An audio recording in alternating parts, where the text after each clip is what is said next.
Pointing. We just welcome back after that interview between Tamfu Harrison and Barrister John Kameni, who is based in Boya in the Southwest. With my guest, we heard Barrister Kameni entirely blaming the Anglophones for being responsible for their plight. Well, what do you make of that, Barrister?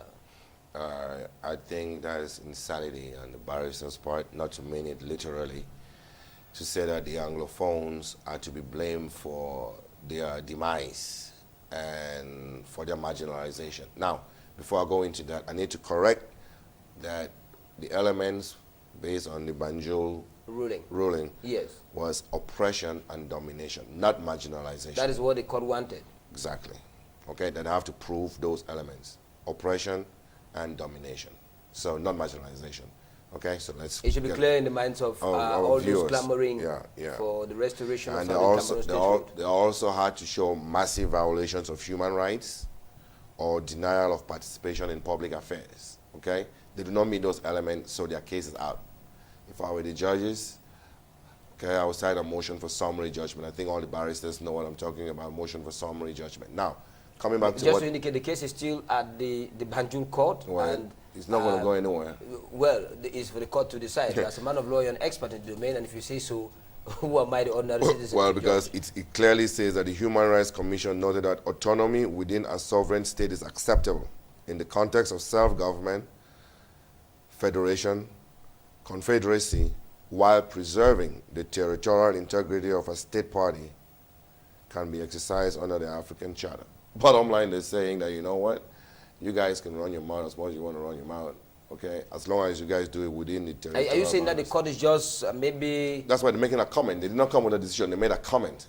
On what is happening. On what is happening. Now, going back to this gentleman who wants to blame a plight on Anglophones as a whole, okay? A few Anglophones who are beside the president and don't tell him the realities, what the Anglophones actually feel.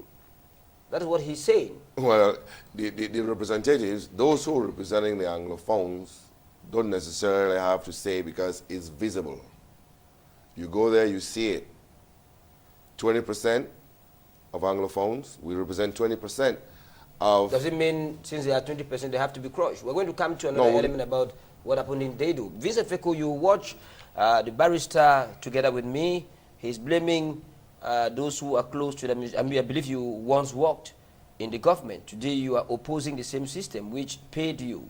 So he is saying that Anglophones are to blame for what is happening to them. Well, he is entitled to his own view. But let me say this, that my colleague has said that the people have not been sensitized enough. But I want to assure him that there is no, even the SCNC, whatever he is talking about, whatever we are doing clandestinely. We are doing clandestinely because there is no way, there is no opening for the English-speaking people to meet. In fact, the meeting in Boya at St. You're talking about the all Anglophone conference, yes, of 1993? It was something spontaneous. If the regime had been previewed, had known, had the foresight that a thing like that was, they would have crushed it. The example is that, the proof is that in Bamenda in 1994, the second AAC2, it was almost impossible for it to take place. For it to take place.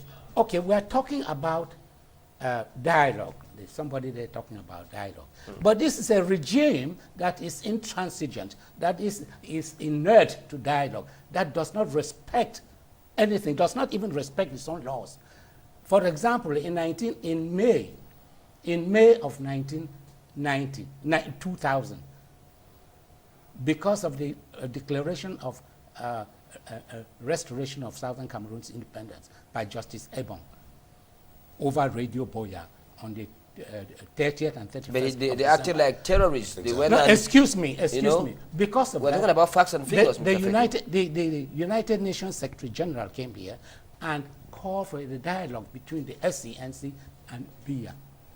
Second, the African Commission in resolution in in the government communication. said, just to indicate, the government said that Barrister Ebong and the others acting like terrorists, taking the radio hostage and then making declarations.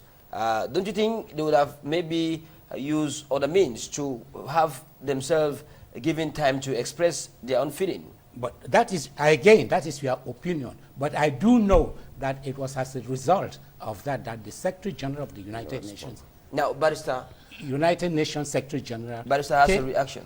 Came here and ordered For dialogue. Yes, and advice for the dialogue. And it is same dialogue that the Banjul Tribunal has asked demanding. for. Yes, and up till now, since 2009, we have indicated our willingness for the dialogue, but dialogue is not forthcoming. What we see is brute force against the peaceful demonstrators. So you say, Vincent Feko. Barrister. Okay, let me reply to him. Okay, once again, the Cameroonian people, the Anglophones, believe in the democratic process. Mr. Feko and his cohorts are not the authority. He could be 70, we could be younger, the younger generation. We believe in the democratic process. If you have a cause and you think that your cause represents the view of the entire Anglophone population, Yeah. put it on the ballot. Let's vote. Do we secede? So we should or do we organize stay? elections now. No. Ballot, an issue, a suffrage. Yes. Okay, just like how they had the plebiscite. Do we stay or do we go out? You understand, right? Simple. When the people go and vote on those issues, all right, we will know definitely how to resolve the problem. Where Now, do you have such an environment? You are slaves.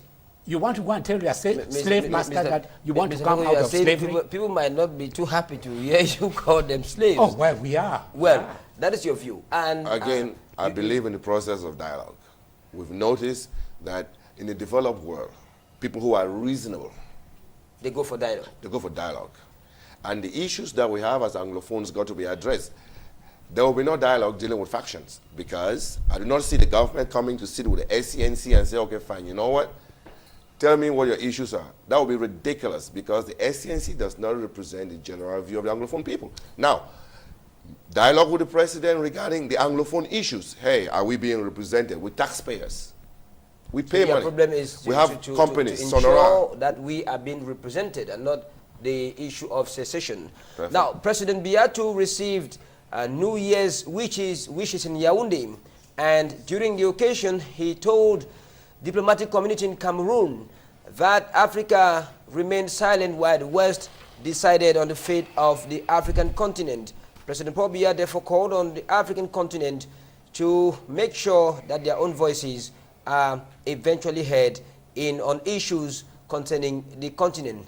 Mr. Biya received the New Year wishes. It took place at the Unity Palace from members of the diplomatic community who are in Cameroon. Now, after Biya's New Year wishes, which he received, you heard him say the African continent seemed to be lagging behind when it comes to issues regarding their welfare. Do you share that view? What should Africa do at this point? We definitely got to stand up. It's about time. We're a rich continent. We got all the resources. So definitely we need to stand up for our rights, stand up for our economic benefit, and stop having these French people dictate what is in our interests. Mr. Vincent Feko, Africa and its stance with regard to world issues. Well, Africa, especially the French former colonies, they are dictated by France. And there's not much they can do independently. As you know, the independence they got was independence within the French Union. And that is how the independence is teleguided. And we were talking here a moment ago about equality. If you are in a country which you think is your own, and you cannot aspire to the highest office of the land. Should we talk here about equitability or equality? Then that country, then you do not belong. And the question you talked about Amadou Ali, who talked of Bamileke and Anglophones. Amadou Ali is just echoing the French. We know that. What the French think about Cameroon. Not think, that's what they have said. Pasqua is on record to have said that English-speaking people, they are strangers, they can never rule Cameroon. And we have seen it, the elections in 1992, there's proof that the opposition leader, the SDF leader, Frundi, won the elections. Landslide. But you remember, even Justice Dependa Moela, he confessed that his hands were tied. Maybe they have untied his hands this time around. These last elections were the same thing. Mr. Biya said elections... Biya didn't win. He knows he didn't win. But